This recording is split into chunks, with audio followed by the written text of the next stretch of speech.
الحمد للہ والصلاة لرسولہ اما بعد فاعوذ باللہ من الشیطان الرجیم یا ایہا الذین آمنوا کتب علیکم الصیام کما کتب علی الذین من قبلکم لعلکم تتقون۔ صدق اللہ مولانا العظیم۔ اللہ جل جلالہ عما نوالہ اس آیت میں یہ ارشاد فرما رہے ہیں کہ روزے صرف امت محمدیہ پر نہیں ہیں، پہلے بھی ساری امتوں پر روزے تھے۔ روزے میں تو یہ امت اور پہلی امتیں ساری برابر ہیں،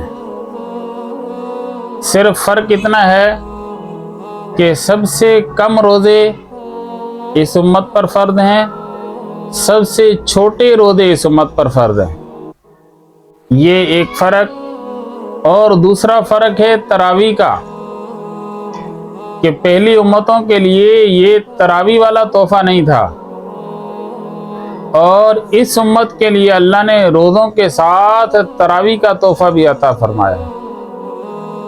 اب سب سے کم روزے اس کے کیسے کہ آدم علیہ السلام کی امت پر 3 روزے تھے ہر مہینے میں، تو 12 مہینے میں 36 روزے ہو گئے، اور داؤد علیہ السلام پر تو ویسے ہی 6 مہینے کے روزے تھے وغیرہ وغیرہ، اور اس امت پر 30 روزے ہیں سال میں، اور ان کا روزہ 24 گھنٹے کا ہوتا تھا، اور اس امت کا روزہ 15-16 گھنٹے سے زیادہ نہیں ہوتا۔ تو سب سے کم روزے، سب سے چھوٹے روزے۔ پھر پہلی امتوں کے روزے، ان کے ساتھ تراویح کا تحفہ نہیں تھا، اس امت کے روزوں کے ساتھ تراویح کا بھی تحفہ ہے، اور یہ تراویح کا تحفہ مرد کے لیے بھی ہے اور عورت کے لیے بھی ہے۔ جیسے مرد پر تراویح ہے اور تراویح کے پڑھنے کے فضائل ہیں، تراویح کے پڑھنے کے فوائد ہیں، تراویح کے پڑھنے کے منافع مرد کے لیے ہیں، اسی طرح عورت کے لیے بھی ہیں۔ جیسے مرد تراویح پڑھنے کا مرد کو حکم ہے رات کو تراویح پڑھے، اسی طرح عورت کے لیے بھی حکم ہے عورت بھی رات کو تراویح پڑھے۔ عورت پر بھی تراویح ہے، اور عورت پر بھی جس طرح روزہ مرد کا اس طرح عورت کا، اسی طرح تراویح مرد کی اس طرح تراویح عورت کی بھی ہے۔ اور اس کے ساتھ ایک پیکیج امت محمدیہ کے لیے یہ ہے کہ پہلی امتوں کے لیے کسی بیمار کے لیے یا کسی مریض کے لیے کوئی الٹرنیٹ نظام نہیں تھا، بس روزہ فرض ہے تو فرض ہے۔ اور اس امت کے لیے الٹرنیٹ بھی ہے، متبادل انتظام بھی ہے، اور وہ کیا ہے؟ اگر آپ کو کوئی ایسی بیماری ہے جو موت تک اس سے چھٹکارے کا آپ کو امید نہیں ہے، یا ڈاکٹروں نے یا طبیبوں نے کہہ دیا ہے کہ یہ لا علاج بیماری ہے، اس کی وجہ سے آپ روزے نہیں رکھ سکتے، تو اللہ نے آپ کے لیے ایک اور راستہ کھول دیا کہ آپ روزہ نہیں رکھ سکتے تو پھر آپ اس کا فدیہ دے دیں۔ کتنا فدیہ ہے؟ 2 سیر گندم ایک روزے کا فدیہ ہے۔ مہینہ 30 دن کا ہو، 29 دن کا ہو، تو اس حساب سے تقریباً کوئی 60 کلو گندم بنے گی جو پورے مہینے کا فدیہ ہوگی۔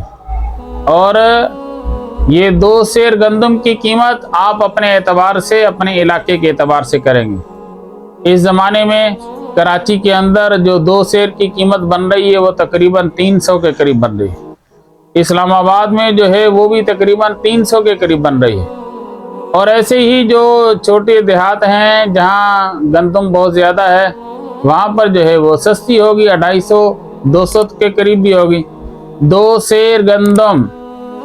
سیر گندم کی قیمت یہ ایک روزے کا فدیہ ہے، اور ایک مہینے کے روزوں کا فدیہ 60 سیر گندم، یعنی 1 من 20 کلو 20 سیر گندم، یہ روزوں کا فدیہ ہے۔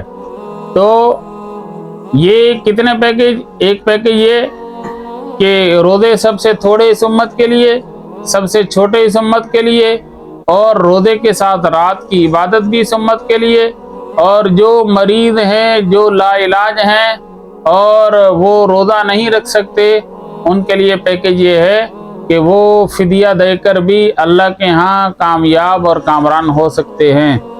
میرے بھائیوں، پھر بھی آپ سستی کریں یا مستورات عورتیں تراویح جیسے تحفے کو چھوڑ دیں تو پھر اس مہینے کی قدردانی نہیں ہوئی بلکہ یہ ناقدری ہے۔